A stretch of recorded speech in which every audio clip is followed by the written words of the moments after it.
anigii libaaxii saanu isu horfadhinay buu waagu noogu bari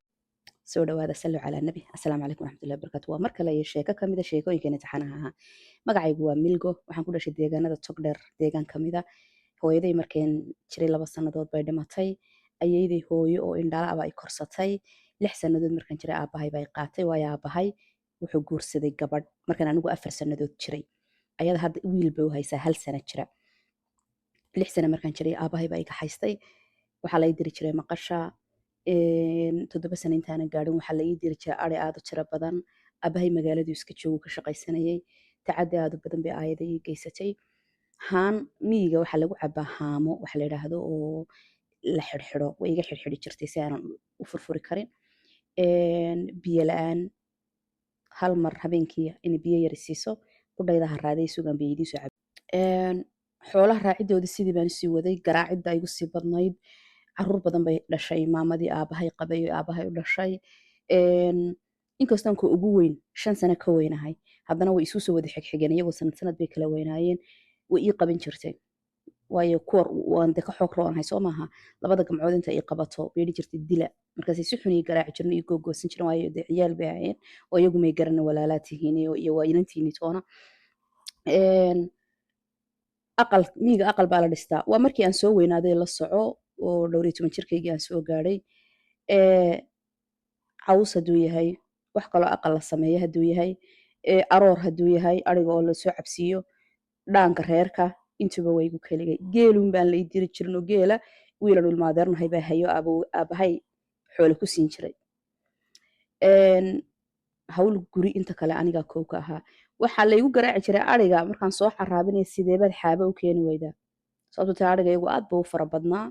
3 tiro waa 300 oo neef buu mararka qaar gaari jiray mararka qaarna uu ka hooseeyey intaasoo dhan anigoo la jooga haddana waynan xaaba soo guraa xaabada markaan soo guran imaadana waxaa isugaya intaas oo neef inaan wuxu dhigo inaan liso inaan hadhowto maqasha ka xareeyo wuxuuba aniga isugayaan sheekada waan isku soo duuduubayaa tacaddi aad u badan oon mar ahayn oo 2 ahayn oo 3 ahayn baa isoo maray waxaa dhici jirtay intay cunaha igu dhegto oo aan miyir beelo bas aniga markaasaa igu dambaysa laakiin habeenniman waxaan meesha ka toosayaa galabtoo kale ha dagaalku meeshiyo marka walwalka ama qabowga habeennimo soo dhaco anigoo meeshii ciidda jiifa dhulkiyo madow waraaba meel walba ka ciyayo xilligaasan waxaan soo aadayaa reerkii oo kala seexday oo dafiidkii intay cashayin wuxoodii markaan meesha yar dhardhaarada wax lagu karsado waxba ka waayo kuma dhaca aqalka inaan u galo way dilaysaa xerada muskeedaan iska jiifsanay intii waagu baryay waxaa dhici jirtay intaan sidaa ku waabariisto subaxiina lisidii xoolahan gelayaa inaan sidii ku tago oo markaan naasoco waa bilaacaane mararka qaar marka nafta i qabato intaan hareeraha iska eegana cidi meelaha iga dhowda aan riyaha afka ku maalo yaa dhici jirtay ugu dambayn waxaa jirta dhowr jeer aan soo baxsaday oo markan aan 13 14 soo gaadhay dhowr jeer baan soo baxsaday waxaan imi magaaladii ayeeyday igu haysatay waan isla magaaladu aabbahay joogo markasta aabbahay intuu yimid wuxuu jiray inantayda anaa dhalay aniga inantaadi waa dhimatay dhashay anaa iminka nool inantayda isii reerkaygu kama maarmo beeshoo dhan way oga dhibta laygu hayo aabbahay waa lagala hadlay adeeraday way kala hadleen way ogaayeen miyiga inay garaacayso inay i weerayso intaa cunto la-aantayda marka loo yimaado ee lagu dhahdo naamaad sidana way la dagaalami jirta qof kasta adeeraday way kala hadleen oo waxay yidhaahdeen inantayda rajada ah maxaad sidaa ugu samaynaysaa isaguna wuxuu yidhi inantayda ayideed u daa markay ku dhaheen ama annagana si annaga haynayne gabadhaydu waxay tidhi inantaadaas guriga haddaad ka gaxayso xoolaha haysa iyo reerka warqadaydaa ku xidhan gurigaygu intuu dumi lahaa dee inantaas ha joogto maxay qabtaa waa hooyadeed hadday canaanato hooyadeed weeyaan maxay hooyadeed ha ka soo qaadan aabba hooyada canaanteeda xumaan laannu aabba markuu yimaado kale hadduu ugu bato meheradiya waxbuu magaalada ku haystaa 3 cashu nala jooga 3 cashu dee ma arkay isagoo laydilayo ma arkay iyadoo laydilayo laakiin ay dhaqaaqad waxaa gaadhay markii dambe aan soo roonaaday ee aan dee inan isu dhigeen xaragooday oo 14 15 jirkaygii 16 jirkaygiiba ah 15 jirkaygiiya aabba wuxuu keenay labiskii markaa socon jiray oo ah labiskii markaa habluhu xidhan marka saa uu iga tago waxay qaadaysaa midi ama makiinad waxay geenaysaa tuulada harqaankay u geenaysaa tii aniga iga yarayd 6 sannadood ee inankii 5 sano aan ka yaraa kusii xigtay isaguna sanadka uu kasii yaraa taas oo marka aniga 6 sano iyo weliba wax iga yar bay intay soo gaagaabso soo leekaysiinaysaa ama ooy ama ooyin hadhow markaa yimaadaan dhahdo aabbo dharkii inantaada la siin wuxuu maxad waxaa u samaysay anaa aabba qaar kale kuu keenay ma odhan kara aabbahay way ka adkayd maamadu laakiin sidaasay ahayd waxaa dhacday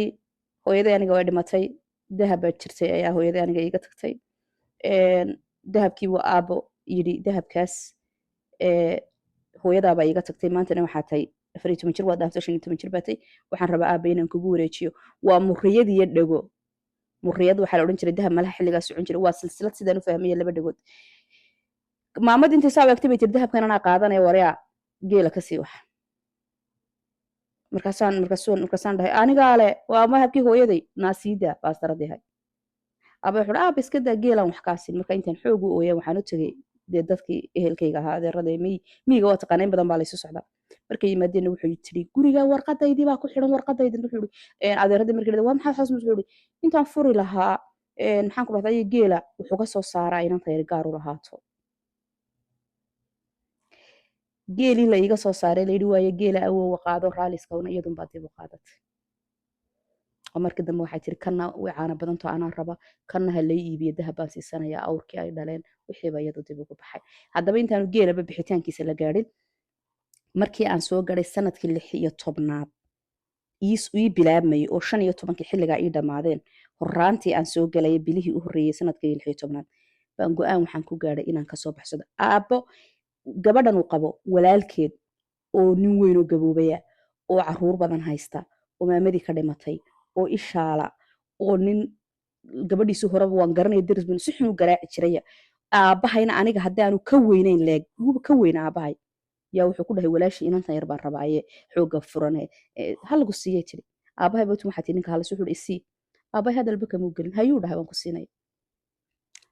anigana waa la yeedhay waxaa laygu dhahay waa doonantay ninka hebel baad u doonantay caruurtiisa qaar badan baa iga waaweyn ilaa 4-5 caruurtiisa waa iga waaweyn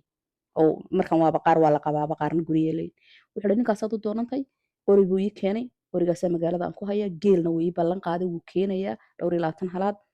ninkaasaad u doonantay ogow markaasaa go'aankii u dambeeyay aniga qaatay markaa 15kii waan dhaafay baan idinku uri bilihii u horreeyay sanadka 16 ku jira waxaan ku tashay intaan magaalada tago inaanan weliba aabbahay istusin iyo ayeyday midna way ayeyday haddaan u tago waa ka iga soo kaxeeyo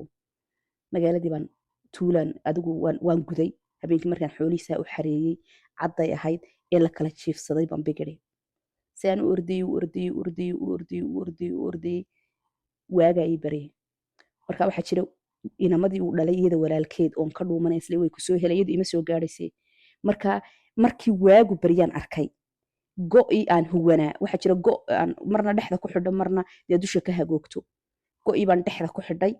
raadkaygu si uu masaxmo cabbaar markaan socdaan saa dib ugu eegaan arkay raadkaygii inaanu muuqana dhinac baan waddadii uga gudbay geed jiqa baan galay oo isku baxay baan dhexdiisa fadhiistay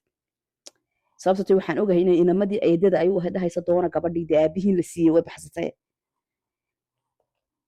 halkiibaa ilaa gabalku dhacaya aan sugayay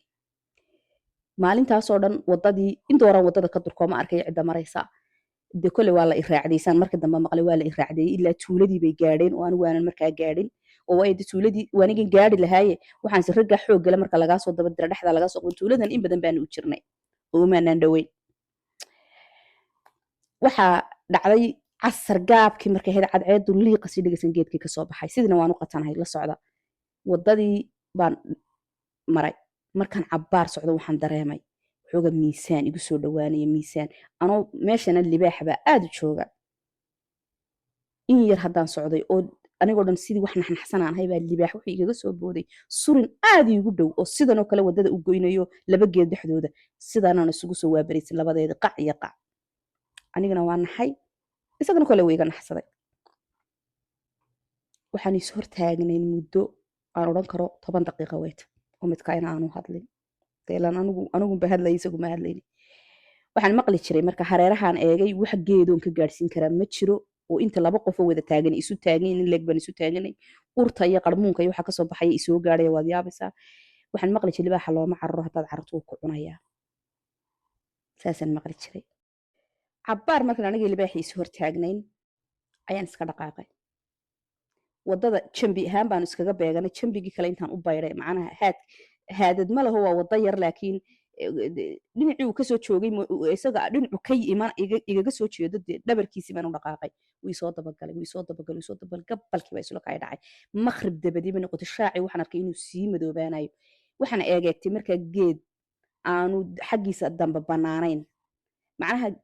dhir waxaa jirta intay isku baxdo qaybina sara u baxdo qaybina hoosu soo baxdo oo qaybta hoos u baxda ilaa dhulkayd saa u daadsan tahay qaybtiiban markaa dhabarka saaray macnaa gidaaroo kalan ka dhiganaya qaybtiiban dhabarka saaray saasaan usoo fadhiistay labadaydaa low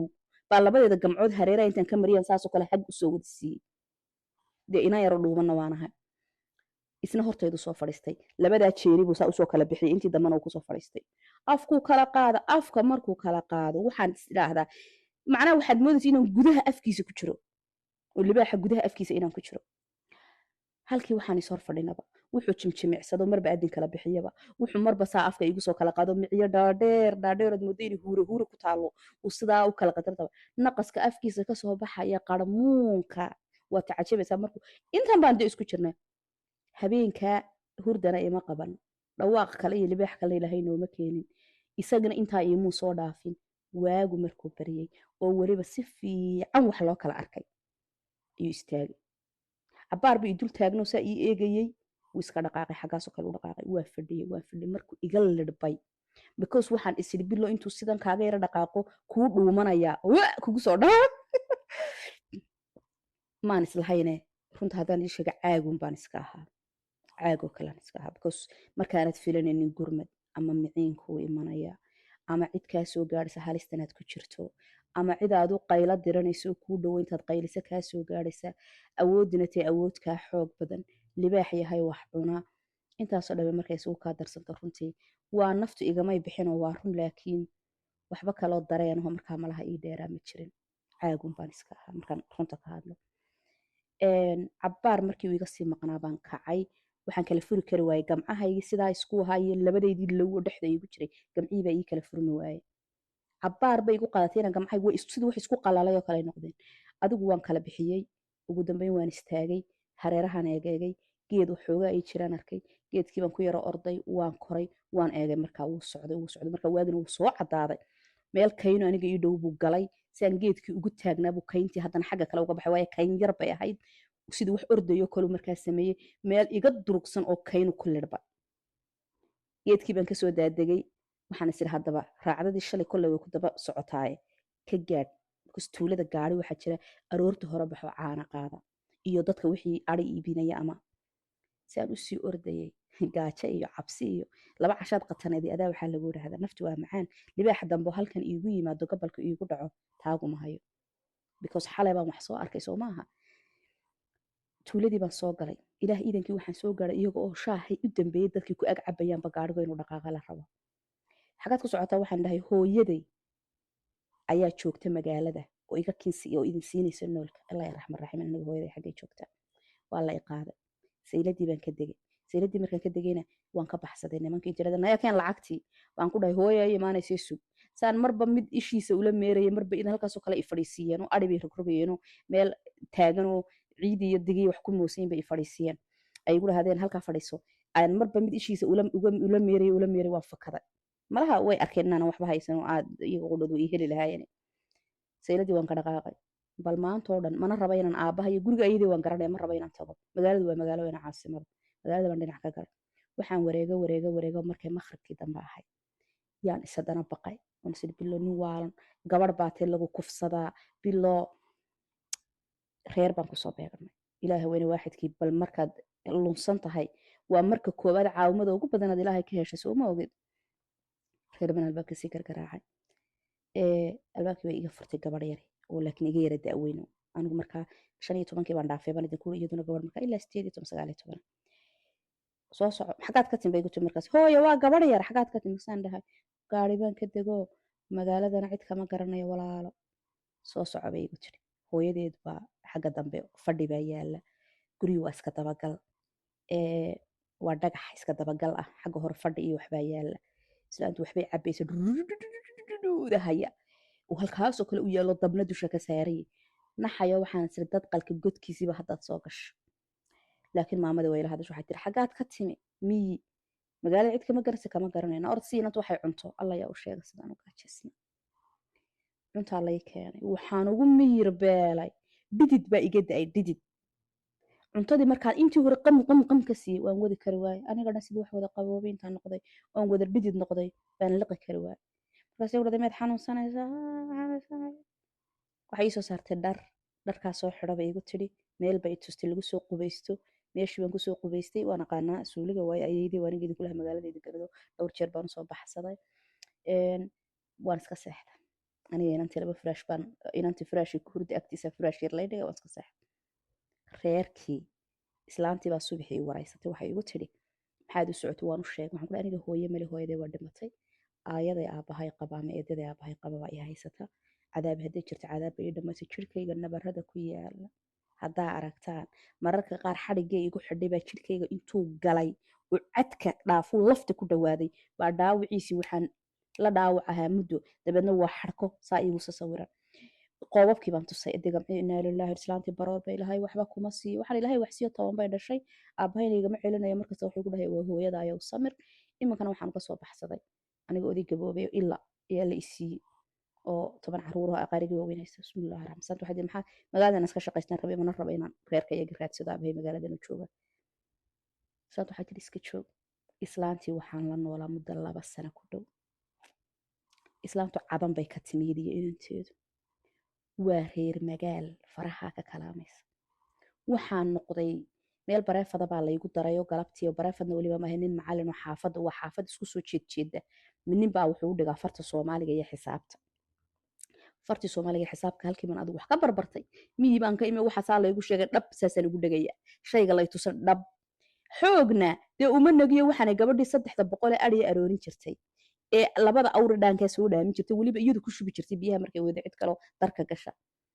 xoog uma nagi gurigii wixii yaraaba baan saa u soo saanto waxay tahay acuudu billaah min shadal malaa'ig la soo diray weeye inanteedina inan xun iguma noqonin 2 sanaan reerkii la joogo horta cuntatii ahayd saantu isla casuumad badan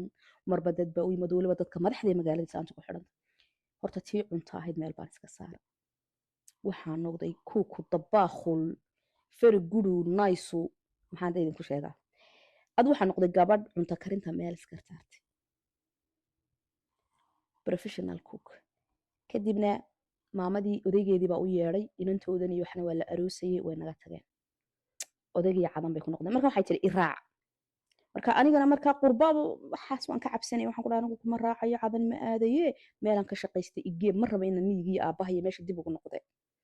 intaanan maamada hadalkeeda dhamaynin waxa jiray nin oo islaanta gurigeeda igu arkay walahi islaantan badeecadeedii waxay iska cabtay ma ahayn islaan dhaqan xun ma ahayn iyadii inanteedu waxaan dad tukada oo akhlaaq leh oo aan dhaqa suuq iyo war gurigooda waxaas imanin qadada lagu qadeeyo intii cid casuutay irida ka baxayaan mooyaane gurigeeda lagu ma qayilo cid ma soo gasho labadeeda dumara gabdhood oo kaliya iyaduna badeecadeeda sub iska shidanaysay qof ceeb kale lama ahayn nin baa markay warmays waxay ku dhaday ninkan uu ka helay waa nin taajira waa nin lacag leh waa nin weyn waan arkay ee wuxuu waa ka markaas waxaan ku dhahay aniga ma rabo inaan guursado waxa dhahday ma cid ku qasbaysaa ma jirto ninkan waxa ku tuuray inanteer waa inay yar 16 jir bay hadda maraysaa wana magaalada kale u raadso dee hayuuba dhahay ma isku qasbin ma ii xataa isdhihin inanta yar cidina ku qabsan mayse miyiga ka timiye kaligeed joogtay xoog ugu dhiso kaga lacag kaga qaado xataa ismay dhihin qof ilaahay garanaysa bay haydo hooye adigu maamadii waxay tahay anigu waan guurinaa cadan baan dib ugu noqonaynaa cadan baan kusoo guurnay sideed yeelin mana raacaysa maya baan ku dhidin ma raacayaan cadanna ma tagaye ciidan u shaqeeyo hadaad ii helaysid iigii waxaan rabaa inaan lacag iska shaqayso way dee ilbax baan noqdo hablo badan baan isbarno reera u shaqeeya reerkii magaalada ugu taajirsanaa ee xilliga waxaystay reerihii ugu taajirsanaa reer ka mid ah bay gurigiisii keentay maamadii gurigiisii i keentay shaqaalaa la iga qoray reerkii kaale iska arag sidaan ugu adeegayay ilaa iyo markii aan 6 bilood la joogay maamadii guriga inta ii yeedhay ugu tiri furihii guriga iyo qasnaduhu waa kuwa inan kuu shaqayso doono gurigana reerka inantiisii adigu ahaw sababtoo ah reerku inan quray lahaayeen inda inantina saaxiib baynu noqonay xilliga iyada la aroosay Dubai baa la geeyay Ingiriiskii xagaas loola sii baxay marka waxay tiri reerka inantiisii waa adiga furayaashii guriguna waa kuwa reerkina la wareeg mas'uuliyadiisa